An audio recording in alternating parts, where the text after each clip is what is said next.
Welcome to the sofa. I'm Sherry. I'm Bonnie, and this is the Sisters Hallmark Sip and Chat podcast.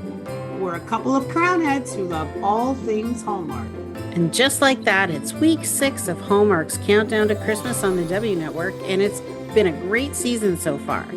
In this episode, we will be sipping a cranberry mojito and chatting about the two movies, Holiday Touchdown, A Bill's Love Story, and Melt My Heart This Christmas.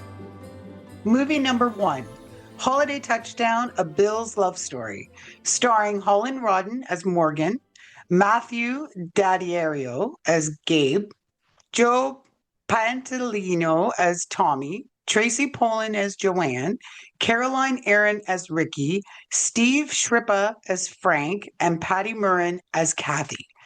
Morgan Quinn and Gabe DeLuca have been lifelong friends, but also lifelong fans of the Buffalo Bills.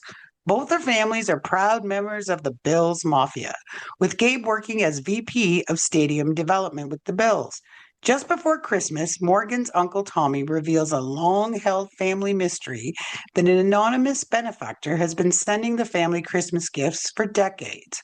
Morgan and Gabe are determined to find the generous benefactor so her uncle can finally thank them for their years of kindness.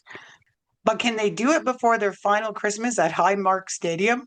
Let's find out how this movie rated on our SOFA rating system. But first, a quick explanation. Our custom SOFA rating system includes a list of 20 Hallmark tropes broken down into 10 categories that they will determine how Hallmark is this movie.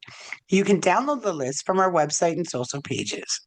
This movie earned an amazing 22 out of 20 SOFAs, and the categories are military might, town holiday celebrations, location, family and friends, affairs of the heart, and bonus points for all the extra charitable events, the anonymous groceries and presents sent to Tommy and Joanne's family, Santa's gift for the kids in the pediatric hospital, and Bills players visiting the pediatric hospital.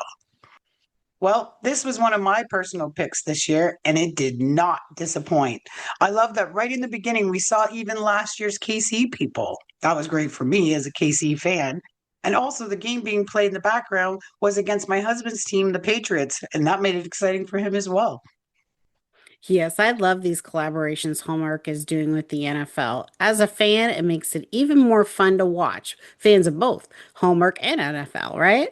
So lots of actors I recognize in this particular one from TV and movies, like Tracy Pollan, who is Michael J. Fox's wife, Pete's wife from Ghosts, which I don't know her name, but if you watch Ghosts, it's so cute that she's part of the show.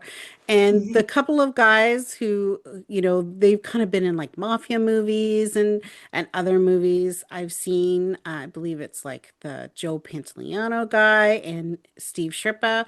I believe have been in lots of other kind of mafia, regular mafia, not just Bill's mafia movies. I really love that the fact that there were so many charitable events within this movie. It really moved my heart. It was in true Hallmark fashion that they captured the real meaning of Christmas in this movie. They sure did. And I always love the ones that include a mystery because I love mysteries. And this one came wrapped in kindness and charity, which was excellent. I also loved how much of the community of Buffalo was highlighted in this movie as well. Yeah, that was really good. And the fact that it was a mom's mafia group, that was awesome. Because that's something new to me. I didn't even realize there was such a thing. So they were super into it, and that added quite the fun twist. And I love that they were just so over the top. Even the kids knew, oh my gosh, my mom. Yeah, I know. It was hilarious. It was really well done. It was hilarious how all the Bills players, all of them, old, new, doesn't matter. They all knew Gabe had a thing for Morgan, right? And it seemed like for somehow she was the only one who didn't know because everybody else it was extremely obvious. And the fact that they all made mention of it, that was the best. Even the Yes. retirees at the table in the restaurant, it was great. Yes. I know that it's scary to tell someone how you feel because, your fear of rejection. But I was always taught that you never know unless you try. And both storylines of friendships that were really love ships for both the big major storylines in this particular movie. Yes, absolutely. The relationship with the girls and their uncle was so special, and I love that Morgan dedicated so much time to doing something special for him. And that parallel between Mia's hidden feelings for Tommy and Gabe's feelings for Morgan really was an interesting complication. Mia and Tommy's reunion on the field during the salute to service celebration was wonderful and really did bring me to tears. 100%, I agree. And Mr. and Mrs. Claus was the perfect ending for a magic Christmas. Yes, yeah, that was really cute. I thought, what a nice little touch. And the family photo on the field and playing a game with the players, what an amazing honor. And yes, I totally loved Mr. and Mrs. Claus at the end. Movie number two, Melt My Heart This Christmas, starring Laura Vandervoot as Holly and Stephen Huszar as Jack. Holly is a talented glassblower who takes a temp job assisting her idol, famous glassblower Bianca Bonham, in return for being showcased at the upcoming artist table at the highly respected Fern Grove Fair. However, she risks having her beautiful work used against her when she decides to hide behind the pseudonym Vare. Will she shatter the trust she has established with Bianca and the relationship she's building with the fair's manager, Jack? This movie earned 12 out of 20 sofas, and the categories are Town Holiday Celebrations, Clash of Classes, Location, Location, Location, Family and Friends, Unexpected Hiccups, and Affairs of the Heart. The glass pieces in this movie were absolutely gorgeous. Honestly, every single piece was stunning, especially the one that Bianca did with her presents that she did in honor of her father. Absolutely stunning. I definitely enjoyed the color glass over the clear, although the clear were extremely elegant. I agree that the clear was really elegant, but those colors, oh, to start with the glass in this episode, it was so beautiful that it moved me personally because I love stained glass windows. So this was another way to look at the glass. Personally, I have terrible arthritis, so I don't handle a lot of glass items anymore, but that doesn't change my love of glass. The presents, I agree, they were the most beautiful things I ever saw. I would love to have that. I mean, between grandkids and my arthritis, it wouldn't last a day in my house, but they were gorgeous. Absolutely. All of the glass pieces, colored or not, really were stunning. And Mhm. and I think part of this movie that really rang true to me is the idea of staying true to yourself, even in the face of harsh criticism. Bianca was famous for those beautiful colored pieces, but then she gets one piece of harsh criticism and decides to go in the completely opposite direction, having zero color at all. And not that they weren't beautiful, but I think had they been, because they didn't really sell, even though they were gorgeous, had they been intermixed with her colored pieces, I think they would have sold because they were such a huge departure. So I think it just goes to prove that you need to stay true to yourself and who you really are. I agree with you, Bonnie. That is a super important to stay true to yourself and your personal visions.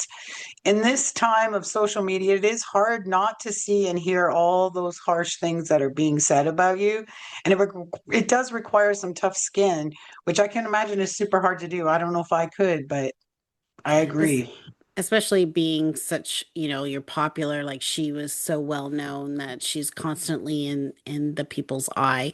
And art is such a personal thing that, it's hard. You're kind of putting yourself out there.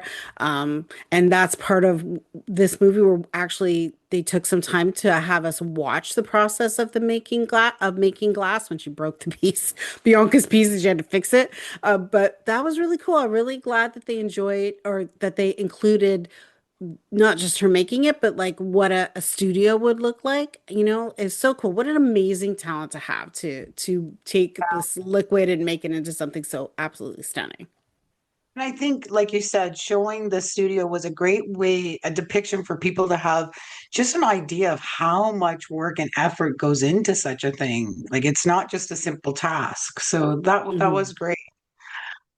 So once again, this story shows that lying can never end up in good. Because once again, just being honest and taking your lumps is always the best way. It was nice to help someone you care about, but the lie can make all the good that you're doing go terribly bad. And it almost happened for her. She almost lost everything.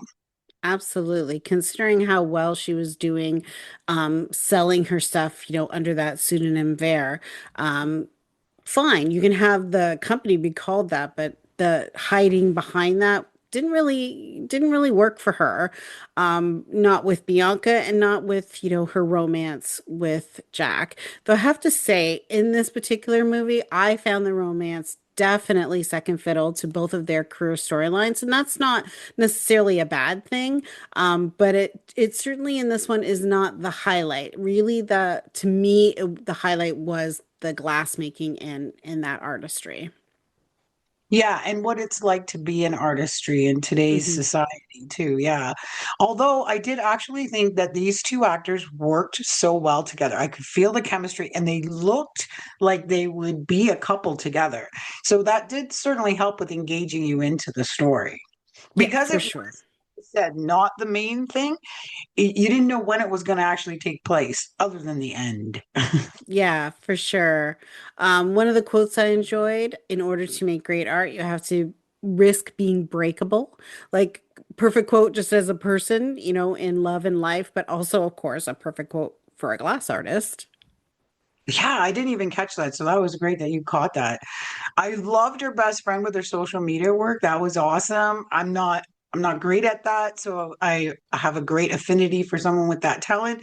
But seeing all those hearts going up on the side while she was taping, that was amazing. Like, how could that not make them feel so good about what they're doing? I agree. I thought that she was really a shining star in this movie too. And her work is what propelled the other work to be seen. So she Mhm. certainly was a critical part of the movie for sure. I did find the misunderstanding a bit contrived because, like, really, like he knew she was making the glass. You know what I mean? Like, I just found it a bit odd that he knew that she had stuff there and that was the name really throwing them. I don't know. I get it from Bianca's perspective because she didn't tell her when she was asked outright who is this Vera person. She should have said it was me. But it was Right. sort of on the romantic side that I kind of found, I don't know if I really like He bought tried so that many part. times to say to him, but I did put in an application and Yeah, yeah, exactly.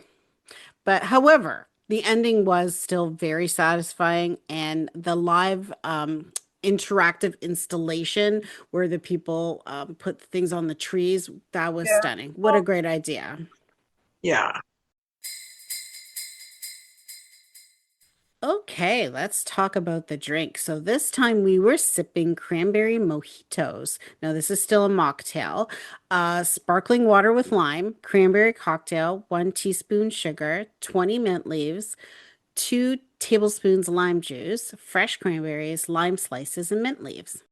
This looked beautiful. Like when I made it, it was very, very pretty looking. The flavors very subtle but satisfying. Now, mojitos are traditionally made with white rum, and though this was a mocktail and I enjoyed it, it could easily have been kicked up a notch with a good quality white rum as well. Yeah, the drink itself looked beautiful. However, I'm not a fan of peppermint, spearmint, and not of lime. So this wouldn't be something that I would drink. I wouldn't even order a mocktail of a mojito or alcohol mojito because it's just not my thing. However, it did look great. But if you'd like to try the cranberry mojito or any of the drinks in our episodes, you can find the recipe on our social posts for each show. Well, fellow crown heads, we've come to the end of today's chat. You can find all our episodes on your favorite podcast network. And on our website, sistersipandchat.ca. Subscribe and never miss a chat session. Thanks for listening. Join us next time. And we'll save you a seat on the sofa.